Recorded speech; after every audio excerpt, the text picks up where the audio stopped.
গত ভিডিওতে আমি বাংলাদেশের নেত্রী শূন্যতার উপর আলোকপাত করেছিলাম। আজকেও সেই বিষয়টি একটু টাচ করব। এই মুহূর্তে বাংলাদেশে চরমভাবে নেতৃত্বের অভাব। সৌভাগ্যক্রমে ডাক্তার ইউনূস এবং অনেক শিক্ষিত, বিজ্ঞ, অভিজ্ঞ লোক নিয়ে তত্ত্বাবধায়ক সরকার গঠন করেছেন। এটা আমাদের দেশের জন্য একটা সুদূর প্রসারী অভিজ্ঞতার আলোক এবং দৃষ্টান্তমূলকভাবে বাংলাদেশের রাজনৈতিক প্রেক্ষাপটে অবস্থান করবে। আমাদের দেশে নেতৃত্বের প্রকট অভাব।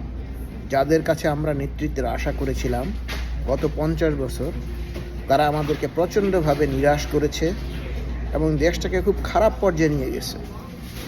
আমাদের জাতি যে প্রতিভাবান জাতি, যে কর্মঠ জাতি, শক্তিশালী জাতি, আমাদের অবস্থান পৃথিবীর মানচিত্রে আরও অনেক উপরে ওঠার কথা ছিল, কিন্তু মিথ্যা উন্নতির আশ্বাস দিয়ে, মিথ্যা প্রকল্প দেখিয়ে হাজার হাজার কোটি টাকা লুট করে আমাদের দেশকে ছিন্ন ভিন্ন করে ফেলা হয়েছে।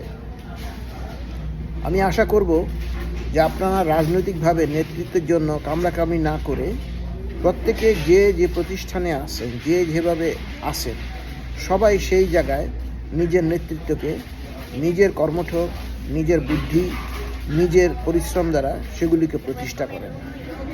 নেতা হইতে হইলে যে আপনাকে রাজনৈতিকভাবে মন্ত্রী হতে হবে বা প্রধানমন্ত্রী হবে, তার কোনো প্রয়োজন নেই। আপনি যদি কোনো মেশিনারিজ বানান, তাহলে পৃথিবীর বিভিন্ন খান থেকে টেকনোলজি এনে কারিগর দ্বারা বাংলাদেশে সেই জিনিসটা তৈরি করেন, সেখানে আপনার নেতৃত্বের প্রতিফলন ঘটান।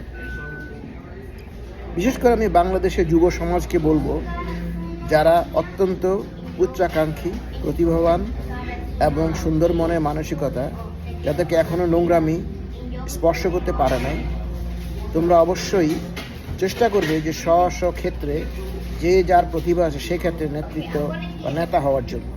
সে সাথে কর্মীরও প্রয়োজন আছে, কিন্তু আমি মনে করি যে আমাদেরকে সঠিকভাবে নেওয়ার জন্য সঠিক নেতৃত্বের প্রয়োজন, এবং এই নেতৃত্ব আসবে তোমাদের থেকে।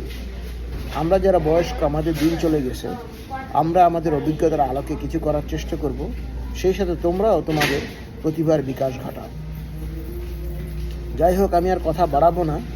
আমি আশা করব, আমি ধৈর্য ধরে আছি যে আমাদের প্রজ্ঞা, অভিজ্ঞ, শিক্ষিত নোবেল লরিয়েট ডাক্তার ইউনূস, জানি অ্যাটলিস্ট 2টা বছর দেশকে গঠনের জন্য সহযোগিতা করেন, এবং আল্লাহ তাআলা ওনাকে হায়াত দারাজ করুন। আপনারা যারা রাজনীতিবিদ আছেন, তারা অবশ্যই এই সময়ে এই ক্রান্তি লগ্নে সমস্ত কার্যকলাপ কিছুদিনের জন্য বন্ধ রাখেন, কারণ এই মুহূর্তে আমাদের স্থিতিশীলতা দরকার। এর মধ্যে যদি আপনারা অরাজকতা সৃষ্টি করেন, তাহলে কোনো কাজ হবে না। আমাদের নতুন তত্ত্বাবধায়ক সরকারকে একটু সময় দিন, তাদেরকে দেশ গঠন করতে দিন। আমাদের সামরিক, পুলিশ, অর্থনীতি, যানবাহন, যত কিছু আছে সব কিছুকে একটু স্থিতিশীলতার দিকে আনতে দিন। তারপরে আপনি আপনাদের রাজনৈতিক আলাপ আলোচনা শুরু করেন বা মাঠে নামেন। এই মুহূর্তে কাইন্ডলি রাজনীতি করে দেশটাকে ধ্বংসের দিকে আর নেবেন না। আল্লাহ হাফেজ। God help us and God bless Bangladesh.